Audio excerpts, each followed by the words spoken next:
ಗಂಟಲು ಕ್ಯಾನ್ಸರ್ನ ಶುಶ್ರೂಷೆಯಲ್ಲಿ ವೈದ್ಯಕೀಯ ಕ್ಷೇತ್ರ ಮುಂಚೂಣಿಯಲ್ಲಿದ್ದು ಆಧುನಿಕ ಚಿಕಿತ್ಸಾ ವಿಧಾನಗಳಿಂದ ರೋಗಿಗಳ ಆರೈಕೆ ಸರಳವಾಗುತ್ತಾ ಮುಂದುವರಿದಿದೆ ಎಂದು ದೇರಳಕಟ್ಟೆಯ ನಿಟ್ಟೆ ವಿಶ್ವವಿದ್ಯಾನಿಲಯ ಕುಲಪತಿ ಪ್ರೊಫೆಸರ್ ಡಾಕ್ಟರ್ ಸತೀಶ್ ಕುಮಾರ್ ಭಂಡಾರಿ ಹೇಳಿದರು.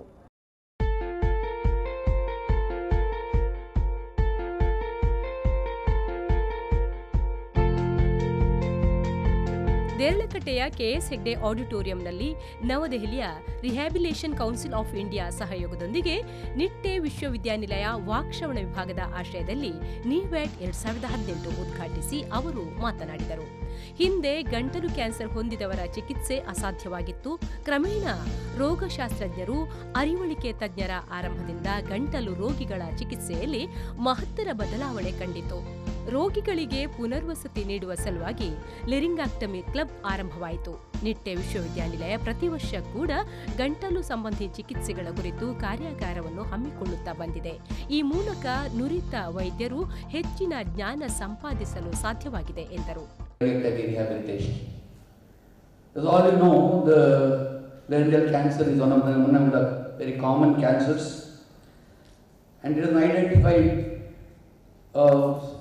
since very long time, and the treatment of laryngeal cancer was very difficult on those days, the 18th century till the last part of the 19th century, because lack of clarity about anatomy, lack of pathology, lack of anesthesia services.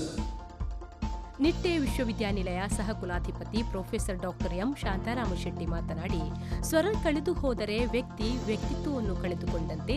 ವಿಚಾರಕ್ಕಿಂತ ಸ್ವರದ ಕಂಪನ ಹಾಗೂ ಮಾತನಾಡುವ ಸ್ವರ ಮುಖ್ಯವಾಗಿರುತ್ತದೆ.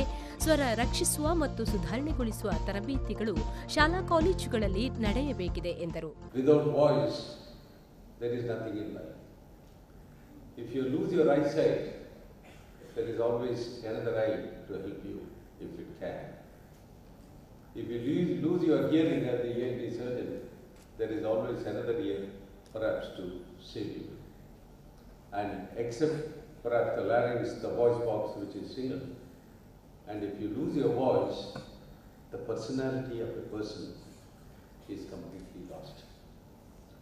The history tells us whether it's the best of the speakers from the days of Mark Antony. ಕಾರ್ಯಾಗಾರದಲ್ಲಿ ಕ್ಷೇಮಾಡೀನ್, doctor PS Prakash, ಕಾರ್ಯಾಗಾರ ಸಂಘಟನಾ ಕಾರ್ಯದರ್ಶಿ Tejasvi Dodderi, professor T Dattatreya ಮತ್ತಿತರರು ಉಪಸ್ಥಿತರಿದ್ದರು. ಆರಿಫ್ ಕಲ್ಕಟ್ಟ, ವಿ4 ನ್ಯೂಸ್ 24/7 ಉಳ್ಳಾಲ.